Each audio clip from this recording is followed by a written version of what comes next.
चले और आज एक बार फिर से दूसरे दिन भी। मैं नेता नहीं हूँ। अच्छा। मैं तो एक साधारण किसान का बेटा हूँ, कार्यकर्ता हूँ और खेत में काम किया हुआ मेरे खुद के। आज भी अगर मैं सुबह खेत में काम करना शुरू करूँ तो शाम तक मैं काम कर सकता हूँ। तो कल थकान नहीं हुई? इतने किलोमीटर चले आप? कोई थकान नहीं हुई। चलने में कोई दिक्कत नहीं है। अभी तक स्वास्थ्य चलने लायक है।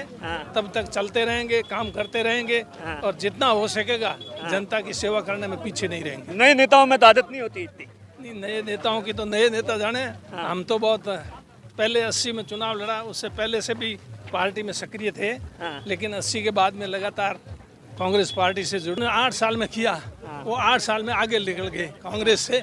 भ्रष्टाचार के मामले में ईडी, ये सीबीआई, इनकम टैक्स की जो रेड है वो जो इनके पक्ष में नहीं है उनके ऊपर डाल करके उनको दबाव दे करके अपने पक्ष में करना चाहती है। आज क्या भारतीय जनता पार्टी में कोई ऐसा नेता नहीं है जिसके या ईडी का, सीबीआई का, ये इनकम टैक्स का छापा। हेमाराम जी, लगातार आज दूसरा दिन है, कितना जोश है? आप खुद देख रहे हैं लोगों में कितना जोश है इस आज़ादी की गौरव पद यात्रा के प्रति। ये देश के प्रति लोगों का प्रेम दर्शाता है और लोगों के जहन में ये बात जमी हुई है कि इस देश को आज़ादी देने वाली सिर्फ कांग्रेस पार्टी ही है जिसने देश को आज़ादी दिलाई है, देश में प्रजातंत्र कायम किया है और ये खातेदारी के अधिकार दिए लोगों को, विकास के काम शुरू किए, शिक्षा और चिकित्सा के क्षेत्र में भी उल्लेखनीय प्रगति की है। ये सब कांग्रेस की देन है, इसलिए लोग इस गौरव पद यात्रा से जुड़े हैं। सर, आमतौर पर नेताओं में इतनी आदत नहीं होती गर्मी के अंदर इतने तरीके से। कल भी आप 10-15 किलोमीटर चले और आज एक बार फिर से दूसरे दिन भी। मैं नेता नहीं हूँ। अच्छा। मैं तो एक साधारण किसान का बेटा हूँ, कार्यकर्ता हूँ और खेत में काम किया हुआ मेरे खुद के। आज भी अगर मैं सुबह खेत में काम करना शुरू करूँ तो शाम तक मैं काम कर सकता हूँ। तो कल थकान नहीं हुई? इतने किलोमीटर चले आप?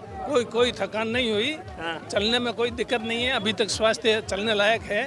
तब तक चलते रहेंगे, काम करते रहेंगे और जितना हो सकेगा जनता की सेवा करने में पीछे नहीं रहेंगे। नए नेताओं में तो आदत नहीं होती इतनी। नहीं, नए नेताओं की तो नए नेता जाने।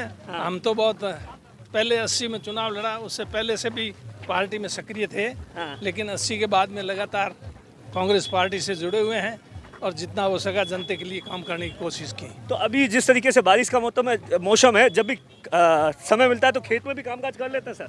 बिल्कुल कर लेते हैं। इसमें समय नहीं मिलता है। काम तो मैं सारा कर लूँ और समय नहीं मिलता। लोग सुबह 6 बजे आ जाते हैं कब काम करें कोई भी काम।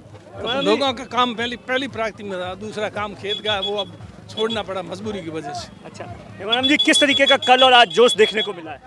बहुत जोश देखने को मिल रहा है।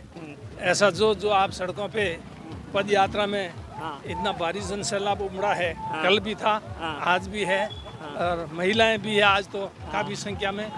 तो इस प्रकार जन सैलाब को देखते हुए ये लग रहा है कि लोगों का वापस देश के अंदर वापस कांग्रेस को लाने की मंशा बन चुकी है। आपको नहीं लगता कांग्रेस इसी तरीके से पैदल चलेगी और थोड़ा गांव में लोगों के बीच में जाएगी तो थोड़ी मजबूत हो जाएगी, जो कांग्रेस पूरे देश के अंदर कमजोर हो गई? नहीं, बिल्कुल। कांग्रेस ने देश को आज़ादी कराने के लिए कितनी लड़ाई लड़ी, बलिदान दिया, त्याग किया, उन्होंने तपस्या की है, तब जाकर के आज़ादी मिली। कोई आसानी से आज़ादी थोड़ी मिली है यूँ। लेकिन महात्मा गांधी के नेतृत्व में पंडित जवाहरलाल, मौलाना अब्दुल कलाम आज़ाद, अनेकों हमारे नेता जेलों में गए। मोतीलाल जी नेहरू, जवाहरलाल नेहरू जी के पिताजी, उनके किस बात की कमी थी? कोई बात की कमी नहीं थी, पैसों की कोई कमी नहीं थी। लेकिन उन्होंने देश की आज़ादी के लिए लड़ने में प्राथमिकता दी और वो जेलों में गए। बाकी उनको जेल में जाने की क्या आवश्यकता थी? बीजेपी तो कहती कुछ किया ही नहीं 70 सालों में। अब बीजेपी ठीक कहती है, कांग्रेस ने 70 साल में किया और इन्होंने 8 साल में किया। वो 8 साल में आगे निकल गए कांग्रेस से। भ्रष्टाचार के मामले में ईडी, ये सीबीआई, इनकम टैक्स की जो रेड है वो जो इनके पक्ष में नहीं है उनके ऊपर डाल करके उनको दबाव दे करके अपने पक्ष में करना चाहती है। आज क्या भारतीय जनता पार्टी में कोई ऐसा नेता नहीं है जिसके या